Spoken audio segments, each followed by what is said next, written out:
Salam sejahtera untuk semuanya.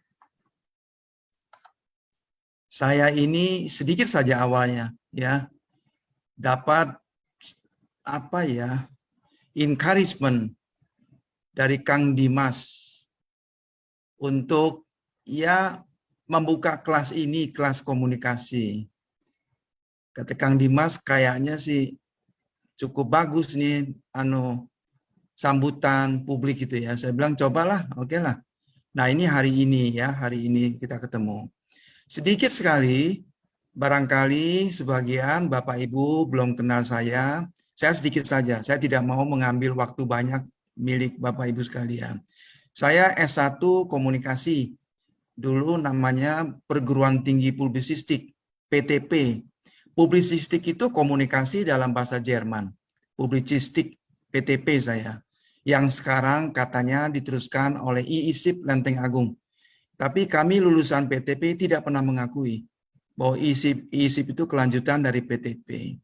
Lalu lulus PTP, dapat Dr. Andes. 2 bulan kemudian saya masuk hukum Fakultas Atmajaya, sekolah sore. Masuk tingkat 2. Bapak Ibu pasti ada yang mengalami, dulu belum sistem SKS, kita pakai tingkat 1, 2, 3, 4, 5. Untuk sarjana harus 5 tahun, tidak bisa kurang dari 5 tahun. Nah, saya masuk tingkat 2 karena sudah sarjana saya. Sebagian mata kuliah di PTP diakui. Jadi tingkat 2, nah sampai tingkat 4 pertengahan. Jadi semester 2 tingkat 4. Saya tinggalkan karena mendadak saya dapat beasiswa ke Chicago, University of Chicago. Beasiswa USAID, Agency for International Development, pemerintah Amerika. Saya tidak pikir lagi, langsung saya terima. Ya, jadi impian saya begitu lama terwujud, impian sekolah di luar negeri. Beasiswa, karena Chicago is one of the most expensive university in the world. Salah satu paling mahal di dunia. Dan kualitasnya salah satu paling top di dunia. Nah, pulang terus, saya mau masuk hukum lagi, menyelesaikan. Ya, ditutup sudah. Kuliah sore, tutup. Saya nggak bisa pagi, karena mesti kerja. Saya Chicago Master, masuk ke program PhD. Tapi cuma sebentar PhD-nya. Saya tidak lanjutkan, kemudian pulang. Nah, saya terpaksa ambil S3 doktor saya di UI. Saya pikir ya, nggak di luar negeri, di UI bolehlah. Lulus dari UI. Jadi saya S1, S2, S3 lurus. Komunikasi. Ya. Kemudian saya dapat guru besar dari Pelita Harapan, UPH. Itu koleha saya Agustina Dini. Maaf, Agustin Diana koleha saya. Tadi saya sudah sapa Ibu Rose Taregan, ya. Ini dosen yang luar biasa, cekatan sekali dan kerja keras. Pulangnya tiap hari sore, ya saya masih ingat ya. Sama-sama kita koleha, dosen. Nah, saya di luar banyak kiprah macam-macam ya. Karir saya dari dulu tidak berubah. Saya wartawan sekaligus dosen. Wartawan sejak tahun 1971. 1971. Dosen sejak 1974. Sampai pensiun saya tetap konsisten. Dosen dan wartawan. Di luar itu banyak saya ngajar di mana-mana macam-macam. Nah, jadi saya mulai ya, kita mulai. Bapak Ibu, saya kepengen kita santai.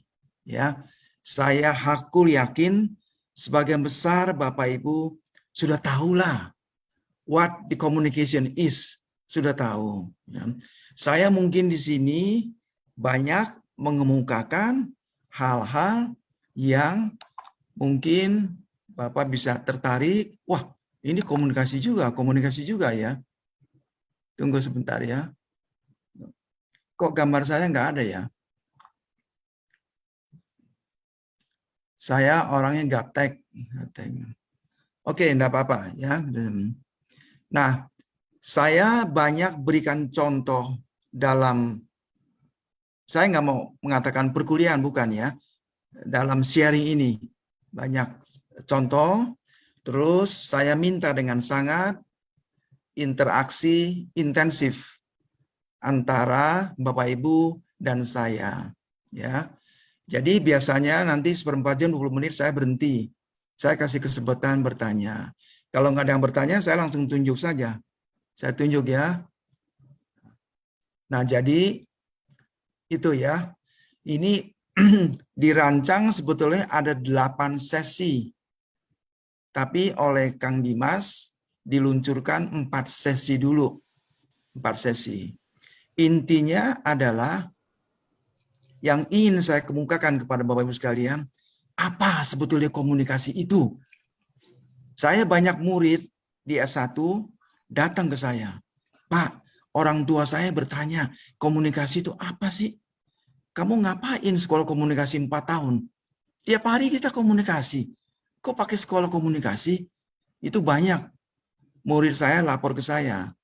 Nanti kamu pelan-pelan bisa tahu. Komunikasi itu ilmu bagaimana? Ilmu yang asik sekali, ilmu yang sangat-sangat berguna. Sehingga saya sampai mengatakan, ya ini mungkin sedikit sombong saya. Saya mengatakan ilmu yang paling bagus, yang paling bermanfaat dari semua ilmu adalah ilmu komunikasi. Apapun profesi Bapak Ibu sekalian, pasti Bapak Ibu harus menggunakan komunikasi. Profesi apapun yang Bapak jalankan akan terseok-seok menjalankan profesi itu kalau komunikasi Bapak Ibu kurang bagus. Sebaliknya, kalau Anda menguasai komunikasi secara baik, profesi yang Anda jalankan itu pasti akan lebih lancar. Jadi penting sekali, komunikasi penting sekali. Nah, komunikasi itu ilmu yang enak, ilmu yang berguna, dan mengejutkan semua.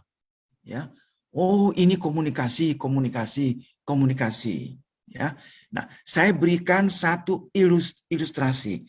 Tadi saya katakan komunikasi ini ilmu everyday science, ilmu tiap hari kita pakai. Ya, sepintas gampang komunikasi ini, tetapi komunikasi it's also very complicated. Sangat kompleks komunikasi itu, kompleks. Nah, coba tolong diputar video yang bantu saya. Ya, anggota DPRD Solok Ricuh. Ya. Saat sidang paripurna di gedung DPRD Tolong Kabupaten perhatikan Solok baik-baik. pada Rabu 18 Agustus 2021, kericuhan bermula dari banyaknya interupsi yang datang. Bahkan, para anggota DPRD tersebut melempar asbak dan juga naik ke atas meja. Dalam video yang beredar, tampak anggota DPRD awalnya melempar asbak. Situasi kemudian semakin memanas saat anggota dewan saling tunjuk dan berteriak. Nah, Bapak Ibu sudah menyaksikan satu episode dari YouTube kericuhan di sidang paripurna DPRD Solok. Ya, pemandangan seperti ini sering terjadi. Kira-kira 8 tahun lalu hampir berkelahi di sidang pleno DPD, Dewan Perwakilan Daerah. Hampir berkelahi. Sidang pleno sedang membahas pergantian pimpinan. Bayangkan Bapak Ibu sekalian, ya, ini wakil-wakil rakyat yang terhormat. Luar biasa sekali. 132 kira-kira anggotanya gitu ya. Hampir berkelahi, hampir jotos-jotosan, naik ke meja, hampir mukul. Luar biasa sekali. Pemandangan ini ditonton oleh jutaan rakyat Indonesia. Inilah masalah komunikasi. Yang terjadi di sidang DPRD Solok, juga di DPD Senayan yang saya kemukakan, saya tidak simpan videonya itu menunjukkan terjadinya communications breakdown, kebuntuan komunikasi. Pertanyaan sentralnya, kenapa komunikasi kadang-kadang mencapai buntu, deadlock sama sekali, digantikan oleh komunikasi fisik, jotos-jotosan, berkelahi. Terjadi juga di Taiwan, saya pernah lihat, terjadi juga di Korea Selatan, kursi dilempar segala gitu ya. Gitu. Jadi karena buntu, maka fisik yang dipergunakan. Pertanyaannya itu tadi, kok bisa buntu ya? Nggak jalan lagi tuh komunikasi. Nah, itu sering terjadi. Ya, kita lihat suami istri bercerai, main bacok-bacokan, ya. Bahkan pernah suatu hari terjadi di Peru. Mohon maaf. Barangnya si laki dipotong buntung oleh istri. Begitu bencinya istri sama suami. Sebaliknya, suami juga pernah membunuh istri. Jadi lebih dari communication breakdown, apa yang terjadi mengerikan sekali. Kalau kita lihat, ini semua masalah komunikasi. Dulu, El Salvador, sama satu negara Amerika Latin lagi, hampir perang terbuka. Kira-kira 20 tahun lalu, saya punya clippingnya. Sudah serbu perang terbuka. Kenapa? Halo? Perang terbuka karena sepak bola. Sepak bola bisa menimbulkan communication breakdown, bisa main bacok-bacokan. Luar biasa sekali.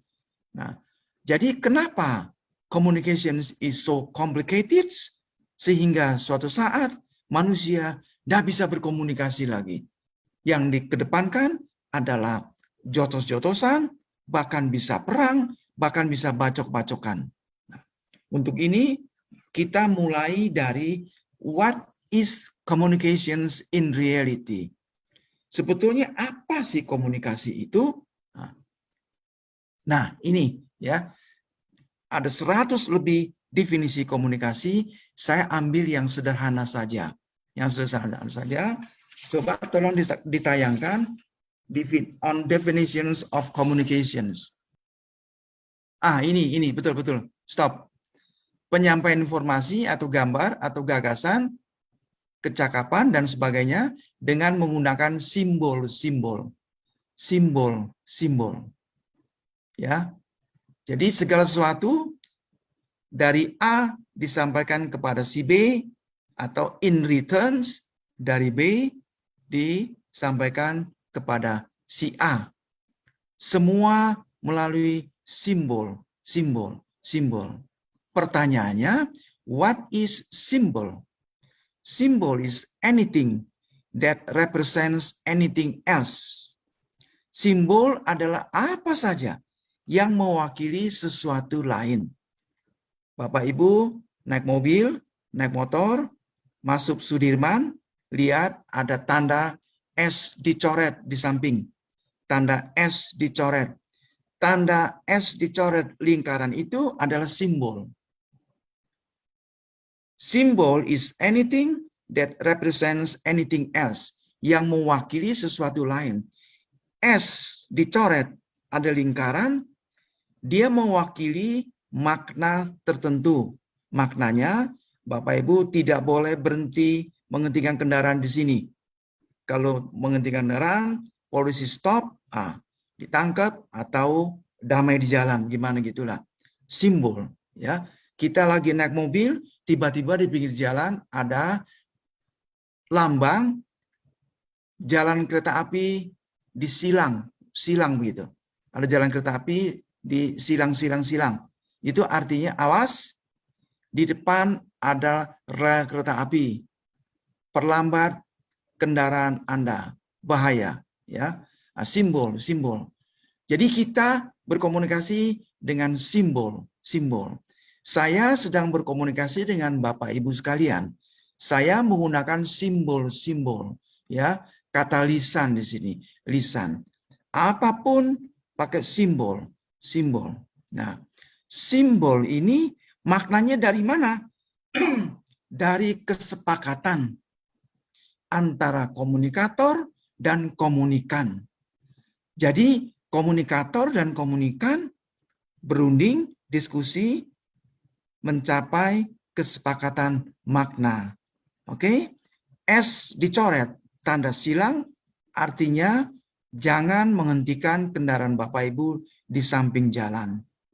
Komunikatornya siapa? Komunikatornya polisi, ya, atau Dishub, Dinas Perhubungan. Dia yang bikin.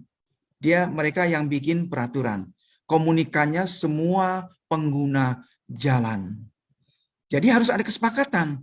Kesepakatan. Kalau tidak terjadi kesepakatan, meaning dari simbol itu tidak jelas, kacau. Jadi misalnya orang Filipina, dia begini, simbol victory. Waktu menggulingkan Marcos tahun awal 80-an.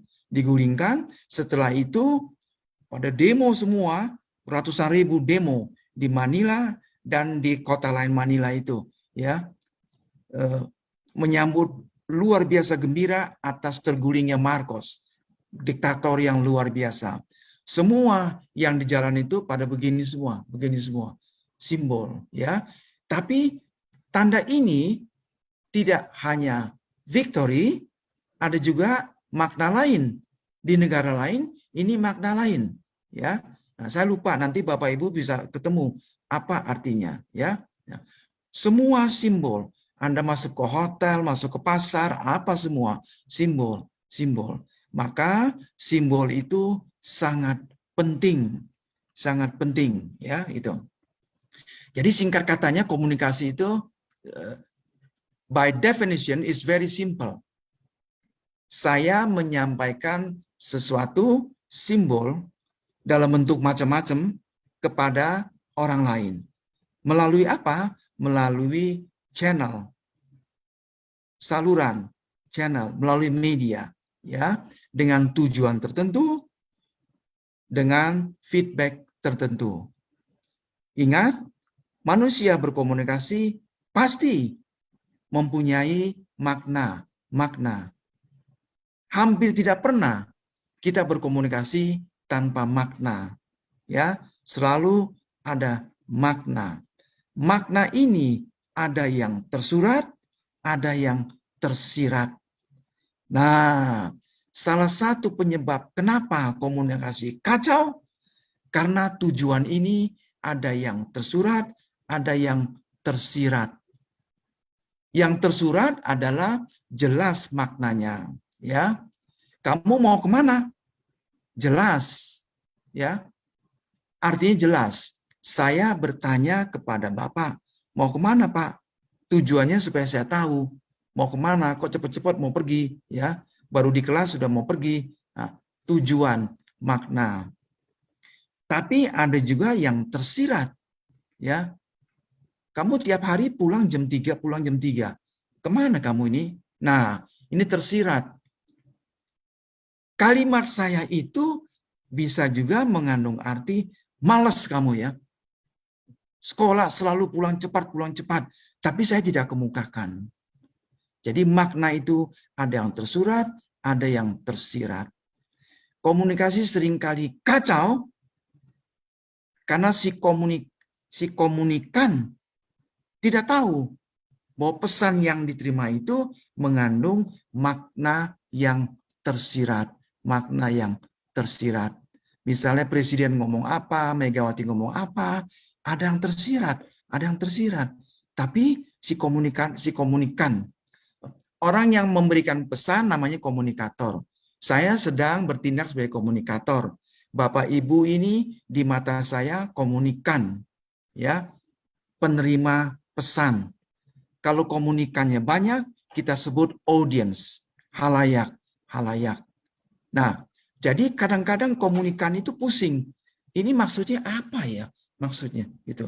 Nah, suatu hari kira-kira 7 tahun atau 8 tahun yang lalu ya, 8 tahun lalu, itu ada demo-demo di depan kedutaan Malaysia. Waduh, demonya luar biasa, ratusan ribu. Waktu itu ada konflik yang di laut Ambalat, konflik Ambalat ya. Malaysia ini seperti provokator ya, ngajak perang sama Indonesia. Nah, orang kita ini sudah panas. Masa kita takut sama Malaysia? Demo. Itu orang-orang PDIP banyak yang tusuk jarum di sini ya. Pakai darah. Artinya sudah siap-siap untuk dikirim ke Malaysia, kita gempur Malaysia. Oke, kemudian orang pada bingung rakyat. Ini kok Presiden SBY diem saja. Demo sudah begitu banyak, kok diem saja gitu. Nah, suatu hari setelah 2-3 minggu tegang-tegang begini, baru SBY pidato di Cilangkap, lagi buka puasa dengan TNI dan Polri. Nah, SBY menggunakan kesempatan ini bicara tentang konflik Ambalan mengomentari demo-demo besar di kedutaan Malaysia. Saudara-saudara, ya, nih kurang lebih apa yang dikatakan oleh SBY, ya. Tolong tenang, jangan emosional menghadapi pancingan-pancingan dari Malaysia. Apakah saudara tahu kalau perang pecah dengan Malaysia, berapa biayanya? Ada tidak yang hitung? Saya sudah hitung. Ya, 1 minggu kira-kira berapa triliun itu? Ya, berapa yang bakal mati? Ya, apa kita pasti menang? Belum tentu kan? Coba yang tenang. Pikirkan juga berapa TKI kita di Malaysia. Ada totalnya 2 juta. Mereka itu adalah pahlawan-pahlawan devisa. Bayangkan, nah bagaimana nasib mereka kalau perang meledak antara kita dengan Malaysia. Waduh, bicara-bicara setelah pidato besoknya SBY mendapat kritik yang tajam, termasuk kritik dari Profesor Cipta Lesmana. Saya katakan, ini SBY kemana ya? SBY seperti humasnya Malaysia. Kok seperti membesar-besarkan Malaysia begitu loh. Ya. Kalau saya presiden, saya bilang ya, kita tidak mau perang, tapi minimal kita mesti berani gertak juga. Malaysia, jangan bikin provokasi. Jangan menganggap kita takut dengan Anda ya. Awas ya. Mesti kan begitu. Nah, jadi pertanyaan. Apa makna implisit dari Pak SBY tadi, pernyataan Pak SBY? Secara eksplisit jelas Presiden mengingatkan kita supaya jangan emosi, supaya sadar apa yang terjadi kalau perang pecah. Tapi secara implisit banyak yang menuding SBY memang presiden penakut. Alah, nggak berani, malu kita bangsa besar, ya, dicuekkan, dikecilkan oleh Malaysia yang penduduknya cuma 10% dari kita gitu ya. Nah, implisit dan eksplisit ya. Di sini saya berhenti sebentar. Saya berikan kesempatan kepada Bapak Ibu untuk bertanya ya. Ini ada Pak Beni ya, teman saya ini. Pak Beni. Ayo silakan ya. Saya harap tidak ada yang sungkan, tidak ada yang malu, bertanya silakan ya. Mudah-mudahan bertanya jangan terlalu jauh gitu ya, jangan terlalu. Ayo silakan. Ya, Pak. Aduh, saya sudah mengundang tadi. Silakan, ayo. Oke. Saya Helen, Pak. Ya, maaf Helen ya. Iya, saya Helen. Mau menanyakan, Pak. Tadi kan Pak Cip udah ceritakan ya tentang komunikator dan komunikan ya. Iya. Ini tadi kan udah jelas ya, Bapak, komunikator, kami komunikan. Yang mau saya tanyakan, Pak, kalau kita lagi mengundang seseorang, ya, dan nanti yang cerita lebih banyak itu tetap si komunikan. Apakah memang masih berlaku komunikator? Saya komunikatornya, dia komunikan ya Pak? Itu sih Pak. Makasih Pak. Pertanyaan bagus. Komunikator dan komunikan terus-menerus dia seperti lingkaran. Pindah posisi. Saya bicara dengan Helen. Helen itu komunikan. Ya, Helen bertanya sama saya. Pak Cipta, saya numpang tanya. Helen is komunikator, saya komunikan. Ganti posisi, back and forth, terus menerus sampai kapan? Sampai komunikasi kita berakhir, ya berakhir. Jadi komunikator dan komunikan, supaya kita nggak pusing.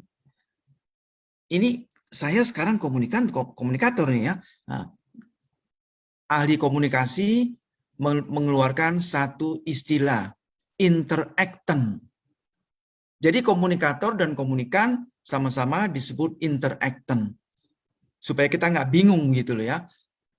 Yang terlibat dalam komunikasi istilahnya interactant. Supaya lebih jelas komunikator dan komunikan. Pertanyaan lain? Oh iya, halo. Selamat malam, Profesor. Selamat malam, Pak Budi. Saya ingin menanyakan Silakan. waktu SMP atau SMA itu kan setelah Indonesia merdeka, Ya, Presiden Soekarno dan Wakil Presiden Muhammad Hatta itu mengangkat menteri.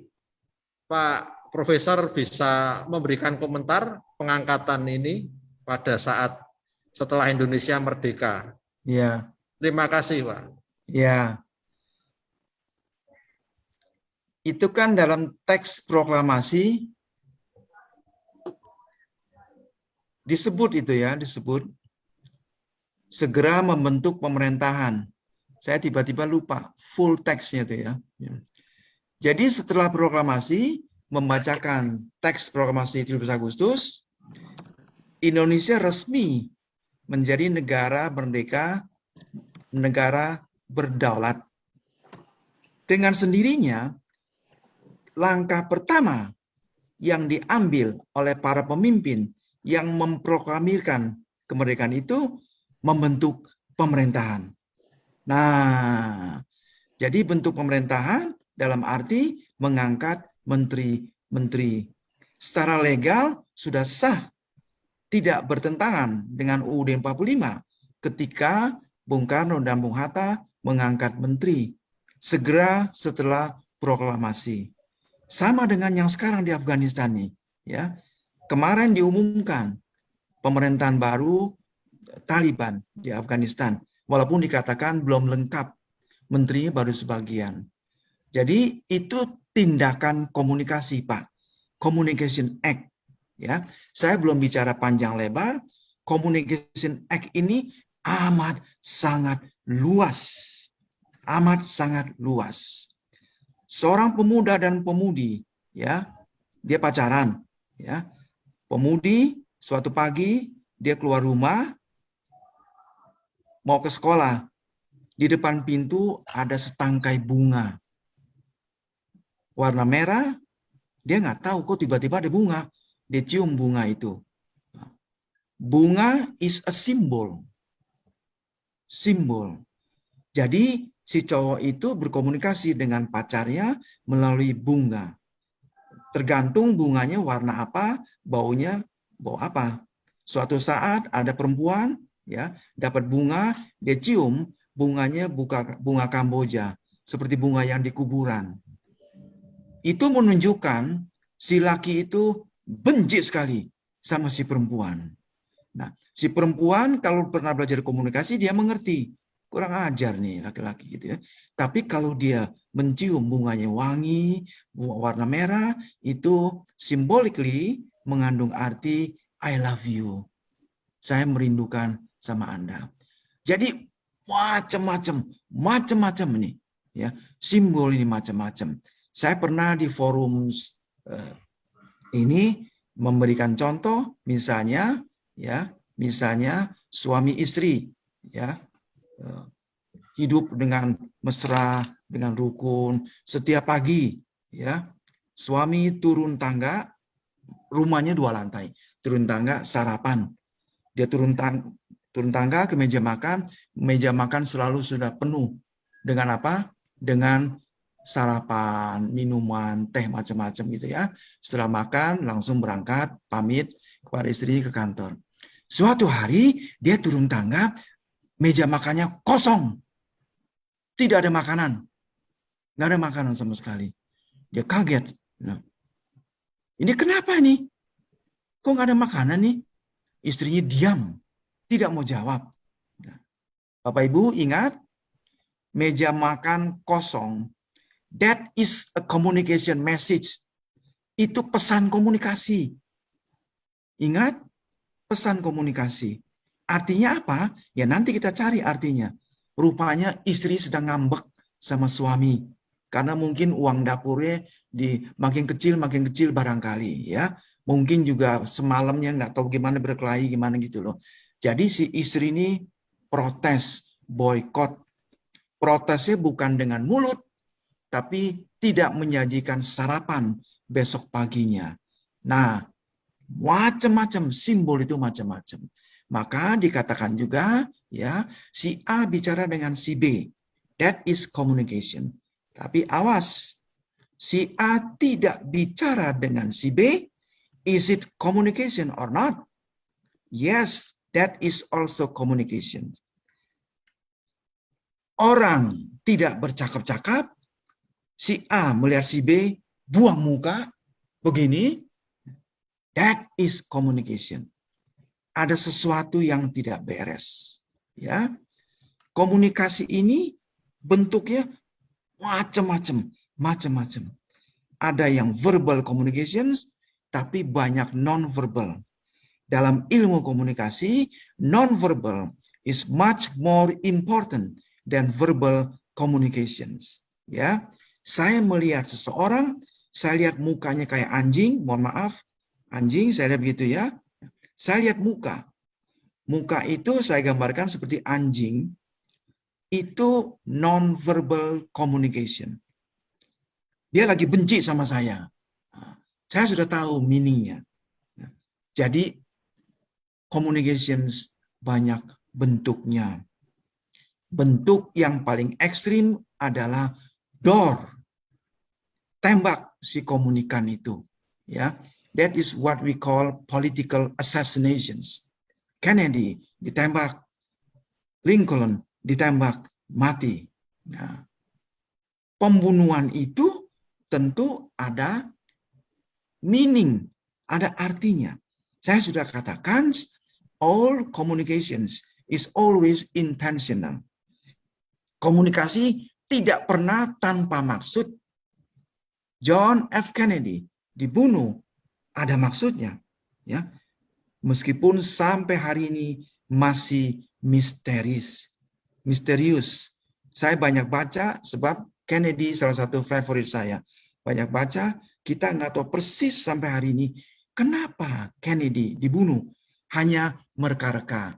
Oh, karena konflik Kuba waktu itu, ya, konflik Kuba, sebab si Kennedy sudah mengancam, awas Soviet, bongkar nuklir Anda di Kuba. Kuba itu seperti selangkah dari Miami, dekat sekali. Kalau tidak, kami sudah siap meluncurkan peluru kendali kami juga. Ya, hampir perang terbuka waktu itu di Teluk Babi. Nah, jadi pembunuhan selalu ada meaning, ya. Nah, mudah-mudahan nangkap Pak Budi. Ya, terima kasih, Profesor. Sama-sama, ya. Ada pertanyaan lagi? Malam, Pak. Pak, saya Setia Pandia, Pak. Stavian? Setia Pandia. Setia Pandia. Mohon maaf. Silakan ya. Pak Cipta, terima kasih untuk kelas ini. Sama-sama. Tadi bahwa di depan Bapak sampaikan bahwa ilmu komunikasi, ilmu makro ya, ilmu yang sangat luas cakupannya begitu ya, Pak. Iya. Tapi dalam kenyataan praktek, saya melihat apakah negara, apakah kementerian, atau siapapun tidak terlalu mengedepankan peran komunikasi. Nah, apa yang terjadi, Pak, dengan situasi ini? Kalau memang tadi Bapak sampaikan bahwa ilmu komunikasi itu adalah ilmu yang makro seperti itu, Pak. Jadi seharusnya kantor harus punya PR yang baik, yang oke, yang bisa menenteramkan, menetralkan. Masalah COVID aja kita melihat nih masa simpang siur nih, Pak. Itu pun kacau, komunikasi juga kacau, Bapak, betul ya. Silakan, Pak. Terima kasih, Pak. Saya setuju, ini pertanyaan bagus sekali. Sayang, banyak pejabat negara kita, termasuk Presiden Jokowi, tidak menyadari pentingnya komunikasi. Tidak menyadari, ya. Ya, terserah. Saya hanya strongly advise you. Saya menasihatkan Bapak Ibu secara kuat, strongly advise you. Kalau Bapak Ibu jadi orang, quote unquote, ya, jadi orang penting, wajib belajar komunikasi sebisa mungkin. Wajib.